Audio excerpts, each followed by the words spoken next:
Hello everybody, welcome to the Steckline Report. And we're really from the Steckline's Ponderosa. Yeah, some people think there's more than one Ponderosa, but I think there's just one. And it's in Kansas, not out there in California, folks.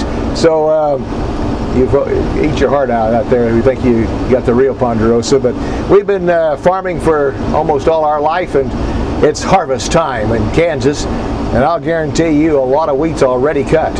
In fact, we're wrapping up on the Ponderosa. I'm going to go ahead and give her the gun here, and we'll show you a little bit about what we're cutting in here. Not near as well. We've got a good news, bad news situation with our crop this year. It's primarily unbelievably good quality. 64-pound test weight on most of this wheat. You can see it's pretty thin.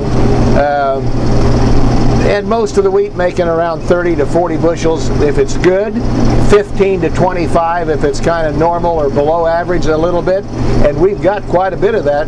We're in south central Kansas, where the crop is probably the best in Kansas. Maybe northwest Kansas will beat us somewhere when they had rain, but I'll be honest about it, disappointing yields. We thought maybe we'd be better off by 10 bushels an acre than what we really are, and so that's disappointing. Wheat quality though is unbelievable.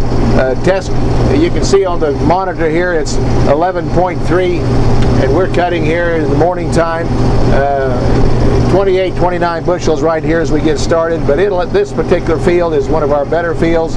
It'll average somewhere around 35 to 40, and again, I must talk about the quality, weighing 63.5 to 64 pounds. The other important thing is protein. We've got some of the best protein we've had in a good long time at harvest time. 12.5 to 13% is what this is testing. We're cutting a blend of wheat here that is really doing a nice job. Art and endurance. We've also had some pretty good luck with a brand new variety called Everest. We just come from a field that pretty much close to 40 bushels an acre, but some of our old land is just a little dry. In fact, this whole crop is hurt, and we still hurt. What really concerns us in this part of the country now is what we're going to do with the spring crops. It's so dry here, I don't think very many of the spring crops can come up without irrigation. Those that plant after wheat, it's a dead dog issue unless we get a bunch of rain. And friends, up north it's way too wet. Can't get the spring wheat planted. We do have Russia now selling, they just announced, July 1 they're going to start selling wheat. They haven't been doing that for the past about 8, 9, 10 months. So that's a little bit of competition, but from there on, it looks to me like we've got a bullish situation for the wheat market the balance of this year.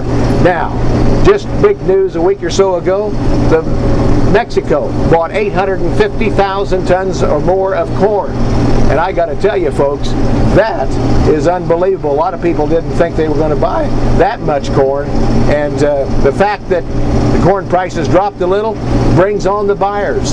So that gets me excited to the long-term possibility of strong prices for all grains, including cotton. Cotton is very good, very strong hands, and I look forward to great cotton prices, wheat, corn, soybean prices. We've got problems planting wheat in the soft areas. We got planting corn problems already, we know that for sure. Soybeans, they got a little more time, but there could be some problems there too. So from the wheat fields in Kansas, friends, it's nice to talk to you. A crop that we'd like to see a little bit better, but we're not going to complain. Could be a lot worse too. Thanks for being with us here on the Steckline Report.